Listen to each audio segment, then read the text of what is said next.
Lepo pozdravljeni v novi oddaji Prebujeno srce Slovenije. Hvaležen in počaščen sem, da se mi je tokrat v studiu Ljubljana TV pridružil gospod Krešimir Mišak, ki je rojen v Zagrebu leta 1972.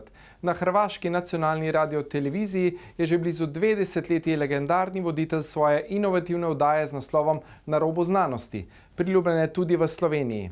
Je avtor 9 knjig. Raziskuje na križiščih naravoslovnih in družboslovnih znanosti, okoljske problematike, tehnologije ter njenega vpliva na zdravje in družbo, odkriva skrita znanja ter skrite dejavnosti korporacij in vlad ter tako spodbuja k razvoju zavesti. Gostil je tudi že najvidnejše avtoritete z vsega sveta, dr. Brucea Liptona, dr. Robert Sheldrake, dr. Joe Dispenza, Piotr Gurdjieff, Greg Braden, Anita Moorjani in kot dodaja avtor knjig Smrt humanizmu, Svoboda ljudem, vsekakor pa transhumanizem ob kreiranju nehote tudi reklamiramo. Spremno besedilo je napisal gospod Marjan Ogorevc, ki je zapisal: V času korone se je svet v samo nekaj dneh obrnil na glavo. Ta knjiga zato prihaja ravno v pravem trenutku. Poleg podnebnih sprememb in terorizma, kot piše Mišak, omogoča virus idealen izgovor, da se ljudem omeji svoboda ter da se jih s pomočjo sodobne tehnologije in umetne inteligence, torej tehnološkega transhumanizma, ujame pod kontrolo, kakršne še nismo imeli. In 5G tehnologija je idealna, da vse to zaživi. Svet se tako hitro dogaja, da ni dovolj ne delati zlo, ampak moramo biti aktivno dobri. Zato sem absolutno za naravni razvoj, za dvig zavesti in ozaveščenosti.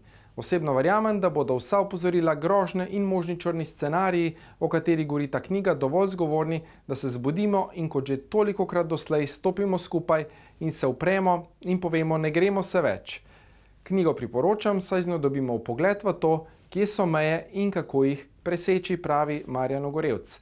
Torej, dejansko je pomembno, da smo ljudje sedaj ozaveščeni in ključno vprašanje na začetku 21. stoletja je, kaj je bolj pomembno, inteligenca ali zavest.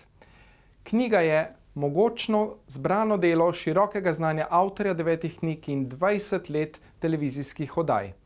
Piše o pasteh, ki si jih postavljamo ljudje sami, če ne mislimo svojo glavo in srcem. Cilj kontrola in vsesplošnega nadzora sveta je domnevno naša boljša prihodnost. Čeprav gre v bistvu za zelo majhno elito, ki želi reprogramirati našo biologijo za svoje cilje, to pa je obsesivno prizadevanje za kontrolo. In ta ne more biti drugače, izhaja iz strahu pred izgubo eksistence. Že samo dejstvo, da je temeljno gibalo nečesa strah, je dovolj žalostno.